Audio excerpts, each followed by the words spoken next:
Fazendo outro vídeo para desfazer um outro mal-entendido.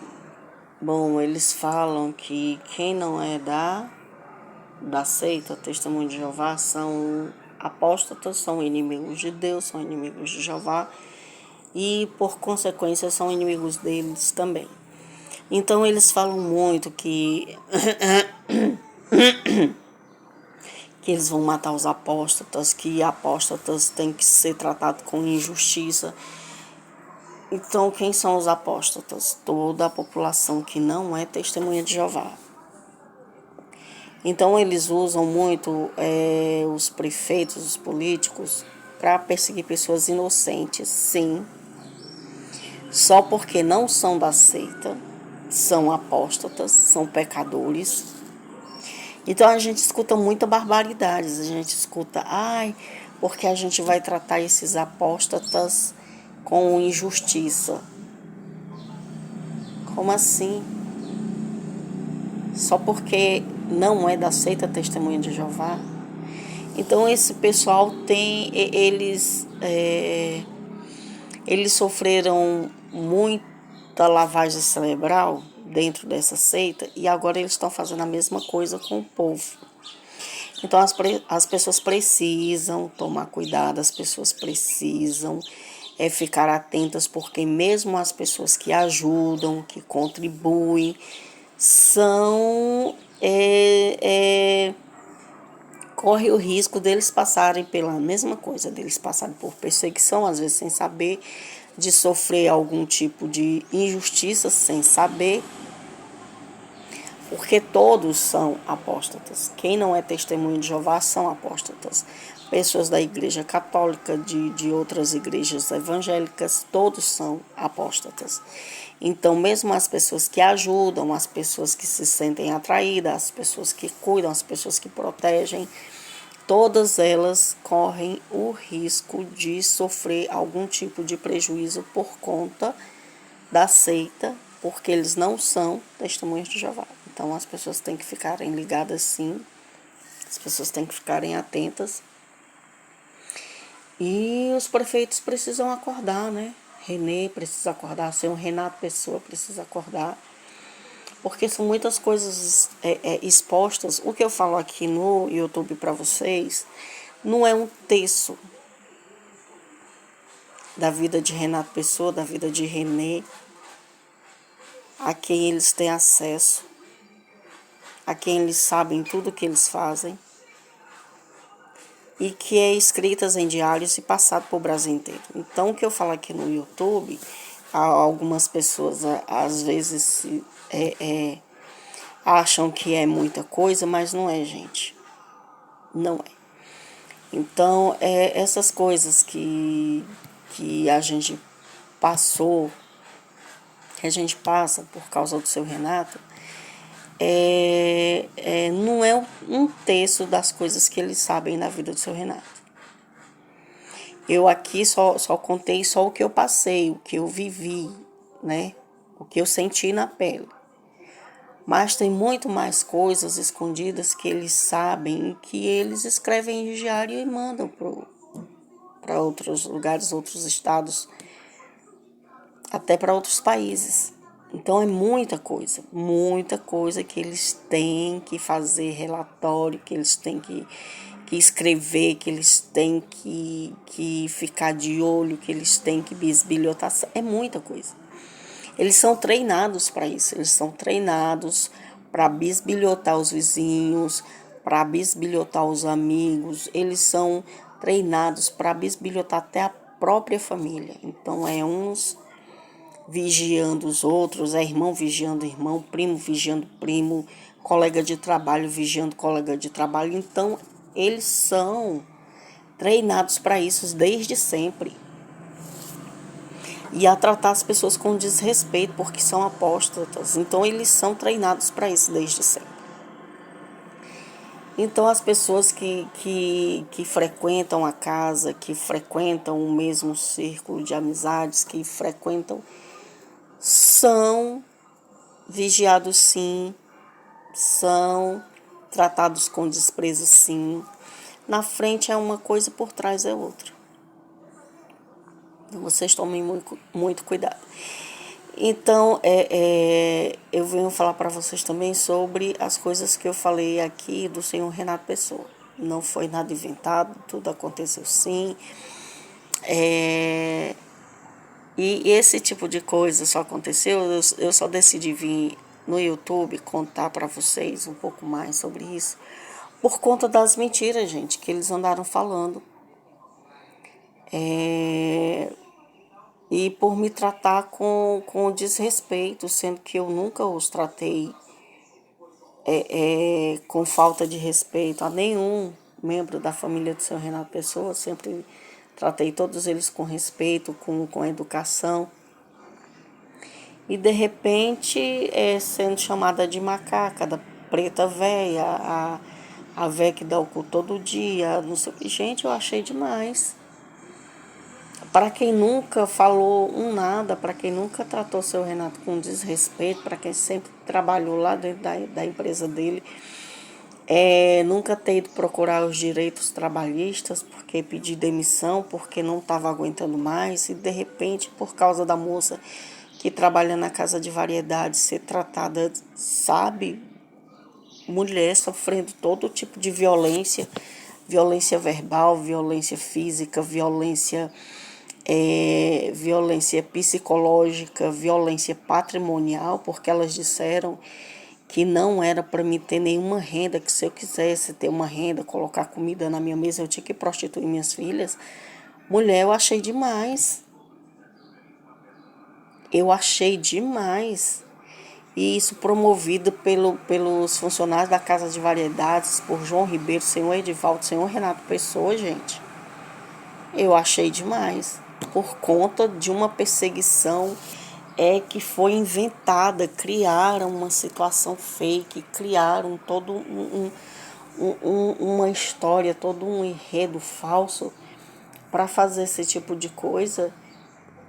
E aproveitaram que eu era muito calada, que eu não falava nada para ninguém, que eu não tinha celular, que eu não fazia nenhum vídeo, que eu não tinha nenhum contato, que eu... Menina! E falaram um monte de coisa, inventaram um monte de história.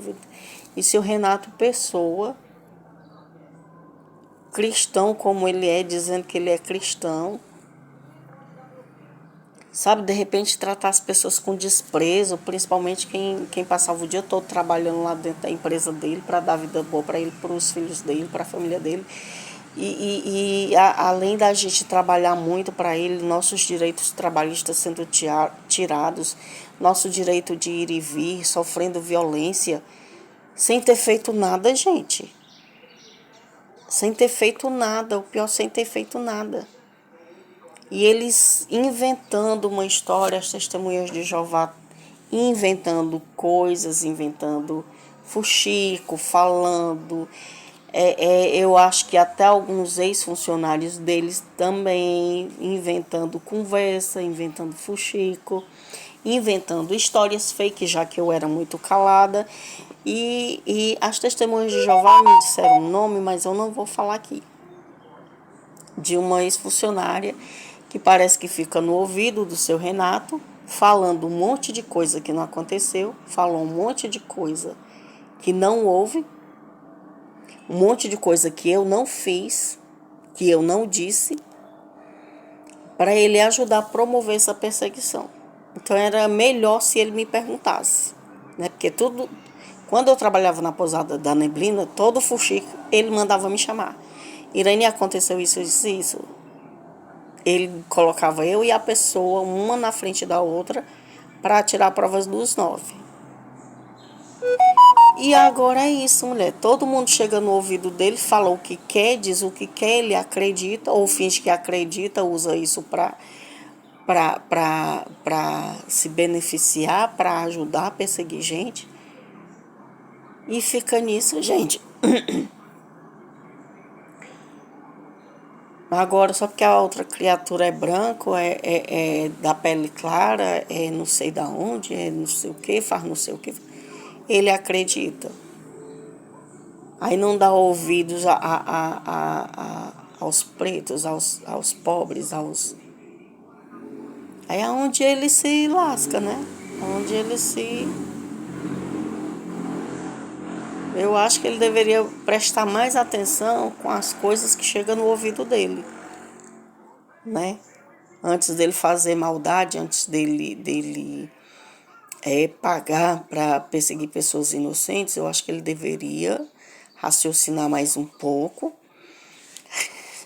Pessoas chegar no ouvido dele falando besteira, falando mentiras, criando confusão na cabeça dele, ele deveria, pois vamos aqui na delegacia. É no instante parar esse negócio. Renê também deveria fazer a mesma coisa. Renê, seu Edivaldo, deveria fazer a mesma coisa. Ai, porque fulano tá falando isso? Vamos lá na delegacia, chama fulano. Pronto, gente. No instante acabava o fuxico. Mas não. Da ousadia, aí é um monte de gente sofrendo, um monte de gente perdendo bens, um monte de gente morrendo, um monte de gente sumindo, um monte de gente... Por coisas que não aconteceu, gente. Por coisas que não aconteceu. Então é muito melhor levar na delegacia e tirar a prova dos 9. Para evitar tanta morte, para evitar tanta coisa ruim, gente.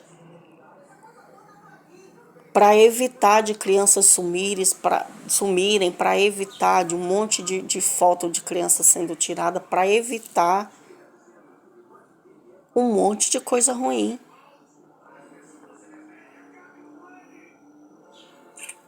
Se o prefeito, se as autoridades, se os políticos já tivessem feito isso, esse fuxico já tinha terminado muito tempo. Esse fuxico já tinha acabado há muito tempo, mas não, fica dando ousadia. Uma chega, conversa uma coisa, mostra uma novela usando a voz de outra pessoa, aí eles acreditam, aí lá vai começa. Não, mas tem que castigar, tem que respeitar, tem que não sei o quê. E quem é que garante que esse áudio, que esse vídeo é verdadeiro? Por que não leva na delegacia? Por que não chama a pessoa lá? Mas é manipulado, se deixa manipular pelo gemidão, pelo pancadão do gemidão e faz besteira. Aí aparece no Jornal Nacional, acha ruim. Aparece no YouTube, acha ruim. Mas a culpa não são das pessoas, gente. A culpa não são das pessoas que estão sendo perseguidas, das pessoas que sofrem o castigo, da pessoa que é assassinada, da criança que some. A culpa não são dessas pessoas, gente. A culpa é de quem faz o fuxico, de quem faz o fake news, de quem inventa a história fake, de quem inventa a manipulação, de quem inventa a hipnose. A culpa não são das vítimas. E as pessoas não enxergam isso. A culpa não são das vítimas, cara. A culpa é de quem inventa a história. E de quem não sabe levar essas pessoas na delegacia para tirar a prova dos 9, gente. A culpa é de quem paga para isso estar acontecendo até hoje. A culpa é de quem ajuda. A culpa não é das vítimas. As vítimas não são as culpadas. Então as pessoas precisam acordar, as pessoas precisam raciocinar, as pessoas... Quando as pessoas escutarem os carros de som, as pessoas precisam ficar com o psicológico forte, não dar ouvidos, não se impressionar com pouca coisa, não se impressionar com os fuxicos de carro de som, não se impressionar com os fuxicos da Solange, não se impressionar com os boatos das testemunhas de Jeová, não se impressionar com as coisas que vocês escutam, com os recados, com as mensagens, com o vídeo falso. Vocês precisam acordar, vocês precisam escutar um fuxico e deixar para lá. Ou então leve lá na delegacia, gente. As pessoas precisam colocar os pés no chão. Políticos, autoridades, pessoas influentes precisam acordar. precisam colocar o pé no chão e não se deixar manipular, gente. Daqui a pouco eu volto para desfazer mais um mal entendido.